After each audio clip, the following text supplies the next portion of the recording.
नमस्कार मित्रांनो, स्वागत आहे तुमचं पुन्हा एका नवीन अशा रोमॅन्टिक प्रणयकथेमध्ये.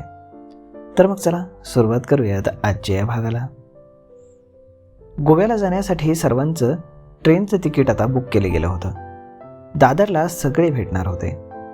हळूहळू सगळे जमा होत गेले आणि ट्रेन येण्याची वेळ झाली. पण अजून देशपांडे सर काही आले नव्हते. ते ऐनवेळी येणं रद्द करतात की काय अशी शंका स्टाफला यायला लागली. परंतु तितक्यात ते समोरनं येताना दिसले आणि सर्वांचे चेहरे खुलले. थोड्याच वेळामध्ये ट्रेन आली आणि सारे घाई गडबडीनं ट्रेनमध्ये बसले.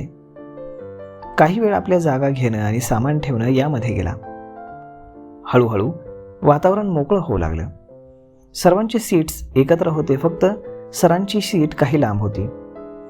वर्षा पिकनिकचं कोऑर्डिनेशन करत होती. कुणाला काय हवं नको ते पाहत होती. सरांनी आपली सीट मुद्दामच स्वतःसाठी लांब राखून ठेवली होती. सगळ्यांना जास्तीत जास्त आनंद व्यक्त करता यावा हा त्यामागचा हेतू होता. आपण असल्यानं स्टाफच्या मनावरती एक वेगळा दबाव येऊ शकतो याचं भान असल्यामुळे देशपांडे सरांनीच स्वतःहून लांब राहणं पसंत केलं होतं. इकडे ग्रुपमध्ये सगळेजण मिळून गाणं बजावणं करत होते. तितक्यात वर्षानं सर तिकडे एकटेच बसलेले आहेत याकडे कायराचं लक्ष वेधलं. कायरा, त्यांना आपल्या ग्रुपमध्ये बोलाव का? कायरा म्हणाली, माझी काहीच हरकत नाही. तुमच्या सगळ्यांची काही हरकत नसेल तर मी बोलावते त्यांना. मग गाणं थांबवून तिनं सगळ्यांना हळू आवाजामध्ये विचारलं, सरांना आपल्यामध्ये जॉईन व्हायला बोलवायचं का? ग्रुपमध्ये थोडा वेळ शांतता पसरली.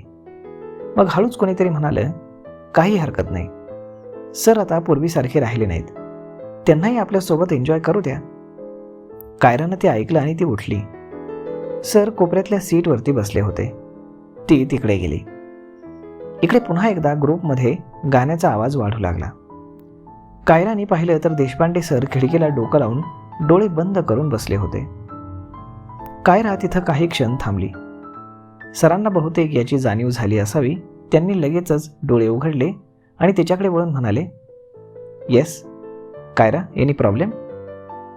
सर, प्रॉब्लेम नाही आहे. तुम्हाला एक विनंती करायची होती. बोल ना.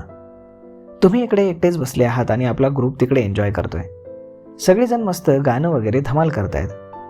जर तुम्ही आम्हाला येऊन जॉईन झालात तर आम्हाला खरंच खूप आनंद होईल. देशपांडे सरांच्या चेहऱ्यावरती हास्य फुललं. ते म्हणाले, मलाही निश्चितच ग्रुपला जॉईन व्हायला आवडेल. पण कायरा, मी आलो तर तुमचा मूड डिस्टर्ब होईल, म्हणून मी आपला काहीसा लांबच बरा आहे. तुमचं चालू द्या मस्त. सर, मी इकडे येण्यापूर्वी ग्रुपशी चर्चा करूनच आली आहे आणि ग्रुपचं म्हणणं आहे की तुम्ही आलात तर आम्हाला खरंच आनंद वाटेल. देशपांडे सरांना मग ते हायसं वाटलं. तसं ते म्हणाले, मी निश्चित जॉईन करतो. असं म्हणून ते उठले आणि ग्रुपकडे आले. देशपांडे सर येताच सगळ्यांनी टाळ्या वाजवून त्यांचं स्वागत केलं. आज आपल्या पिकनिकमध्ये आपल्यासोबत देशपांडे सर आहेत ही एक आनंदाची गोष्ट आहे. आता देशपांडे सर आपल्यासोबत गाण्यांच्या मैफिलीमध्ये सामील होतील असं वर्षा म्हणताच सगळ्यांनी टाळ्या वाजवून आपला आनंद व्यक्त केला. आणि मग काय, गाण्यांना आणखीच रंग चढला. प्रत्येकजण गाण्याचा प्रयत्न करत होता. काहींना आवाज चांगला होता तर काहींचे सूर म्हणावे एवढे चांगले नव्हते, परंतु सारेच गात होते. इथं गाणं आणि आनंद व्यक्त करणं हेच महत्त्वाचं होतं. बाकी सूर आणि ताल दुय्यम होते. इतका वेळ सर गाणं ऐकत होते.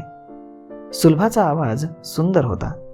सुलभा गोल गड्यामध्ये उंच आवाजामध्ये गात होती. बाकीचे सगळे तिला साथ देत होते. काही जण तिच्यासोबत गाण्याचा प्रयत्न करत होते आणि आता मैफिल चांगलीच रंगात आली होती. आता ज्यांचे गोड गळे आहेत तेच गात होते आणि बाकीचे ऐकण्याच्या भूमिकेमध्ये होते. सुलभानंतर वर्षानं एक गाणं म्हटलं. त्या गाण्यातला आल्हादपणा सगळ्यांनाच भावला. सगळ्यांनी टाळ्या वाजवून तिला दाद दिली. वर्षाने विक्रांतकडे पाहिलं. वर्षाचं आणि विक्रांतचं चांगलं जमायचं या साऱ्या ऑफिसमध्ये माहीत होतं. वर्षानं लगेच विक्रांतकडे पाहून म्हणाली, आता मी विक्रांतला विनंती करते की त्यांनी आमच्यासाठी एक छान आणि मस्त गाणं म्हणावं. यावर विक्रांत काहीसा गडबडला. त्यानं तशी काही तयारी केली नव्हती, परंतु आता वर्षानं म्हटलेली गोष्ट त्याला टाळणं शक्य नव्हतं. तो थांबला आणि आपला गरा खाकरून म्हणाला, ठीक आहे, आता हे आव्हान मला दिलंच आहे तर मी स्वीकारतो. असं म्हणून तो गायला लागला.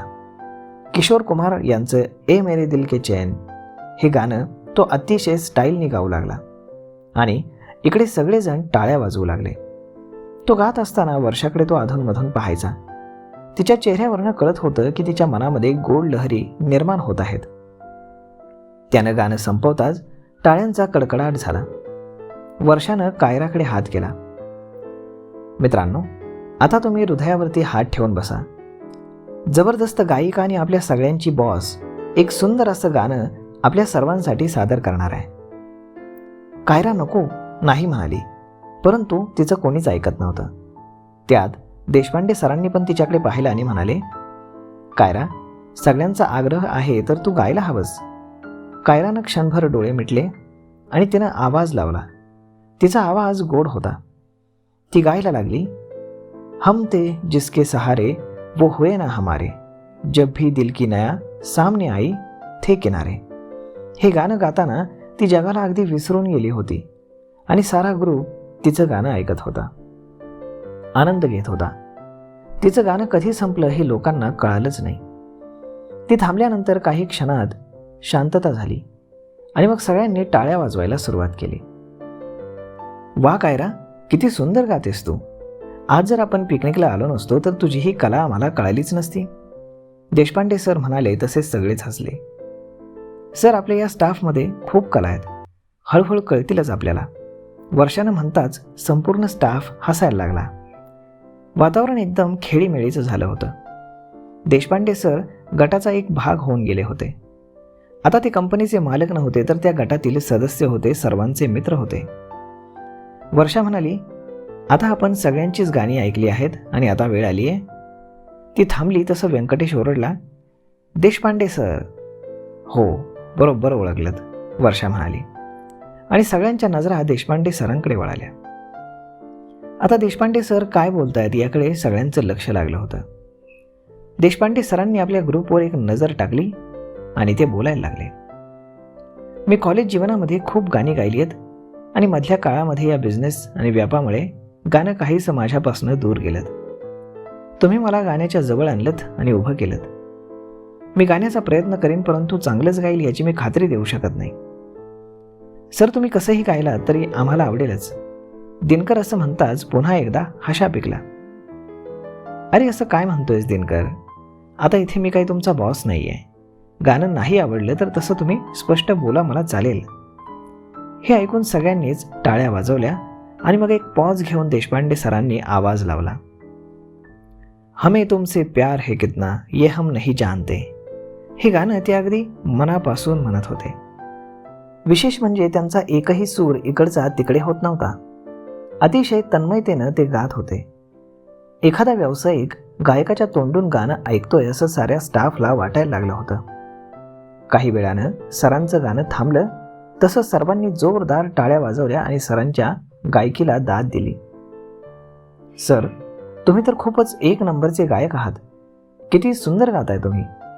तुमचा एकच सूर इकडचा तिकडे झाला नाही, कायरा म्हणाली. आपली स्तुती ऐकून सरांना छान वाटलं. ते म्हणाले, कायरा, मी संगीत शिकलोय. खरं पाहिलं तर मी चांगला गायक होऊ शकलो असतो.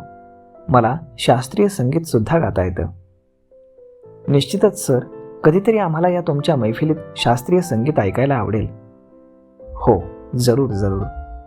आता पिकनिक रंगात आली होती आणि गाडीनं वेग घेतला होता. तर मग मित्रांनो, आता पाहूयात पुढच्या भागामध्ये पिकनिक कशी होती ते आणि यानंतर सुनील आणि कायरा यांचं पुढे काय होणार आणि कायराच्या आयुष्यामध्ये अजून काय वादळ येणार हे सगळं जाणून घेण्यासाठी तुम्ही चॅनलला सबस्क्राईब करायला विसरू नका, जेणेकरून आमचे येणारे सगळे व्हिडिओज तुम्हाला सर्वात आधी पाहता येतील. भेटूयात आपण पुढच्या एका नवीन व्हिडिओमध्ये. तोपर्यंत धन्यवाद.